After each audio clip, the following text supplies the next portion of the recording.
आज तर मग काय शनिवार होता तर काही जेवण बनवायचं नव्हतं, स्वयंपाक करायचा. तर मी काय केलं, मके होते तर मी बोलले आता पोराला काय उकडून देते म्हणजे पोराचं पोट भरल आणि त्याला आवडतं पण. तर मी काय केलं, आता हे मकेनं विळीनं कापत होते ते काही कट होत नव्हतं. तर जोर लावून लावून बसले ते काही कट व्हायचं नावच घेत नव्हतं. मग काय केलं, चाकू घेतली आणि त्याने दाबून दाबून असं कट केलं. मग ते झाले बरबाकाट कसं तरी.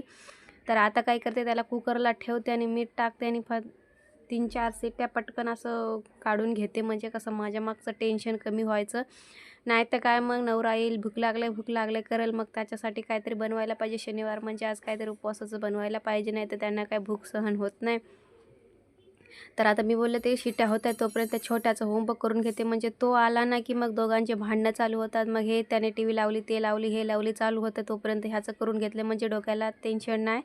तर मी त्याला करायला घेतलं पण तो काही येत नाही. मग मीच बसले त्याचं होमवर्क करत. मग काय करणार, तो काय येत नव्हता. मग त्याच्या रेषा वक्षा ओढून दिल्या त्याला. चल बाबा चल बाबा म्हणलं, पण ते काय यायचं नावच घेईना गेलं. तर मी जाऊ दे म्हणलं, आता मीच रेषा बिषा ओढून ठेवते. तर असं करत मी त्याचे सगळे ते लिहिलेलं होमवर्क देते त्याला, रेषा वगैरे वाढून दिल्या आणि त्याला सांगितलं असं लिही बाबा. तो काय लिहायचं नावच घेईना गेलं. मग आलं ना तेवढ्यात नवरा. मग नवरा बोलतो काय केलं जेवायला. मी कुठं काय केलं. तर मी काय केलं, मग आता फटाफटा काय केलं, गॅसवर तवा ठेवला आणि मस्त वरीचं तांदूळ दळून आणले होते, त्याच्या दिल्या 2 भाकऱ्या करून. आणि भाजीला काय आता तर दिली लाल मिरचीची चटणी आणि तेल टाकून. आपल्या गावाकडं जसं खातात तसं खा बाबा बोललं.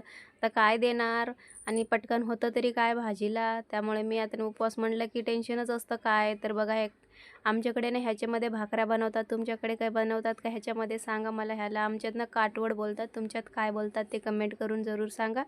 तर आता फटाफटा भाकऱ्या टाकल्या, गरम पाणी केलं, पीठ मळलं आणि त्याला दिलीत ना गरम गरम भाकरी खायला. नवराही खुश, मीही खुश, डोक्याला ताण नाही. हे बघा, अशा प्रकारे मी आता त्यांना मस्त गरम गरम भाकऱ्या देणार आहे. आणि लाल मिरचीची चटणी, तेल टाकून, मस्त शेंदा नमक टाकून, उपवासाचं मीठ टाकून. तुम्ही पण असंच नवऱ्याला गंडवता काय सांगा मला कमेंट करून. तर हे बघा भाकऱ्या रेडी झाल्या. हे बघा लाल चटणी आणि दिल्या गरम गरम 2 भाकऱ्या. व्हिडिओ आवडला असेल तर लाईक करा, शेअर करा, सबस्क्राईब करा. थँक्यू. भेटूया पुढच्या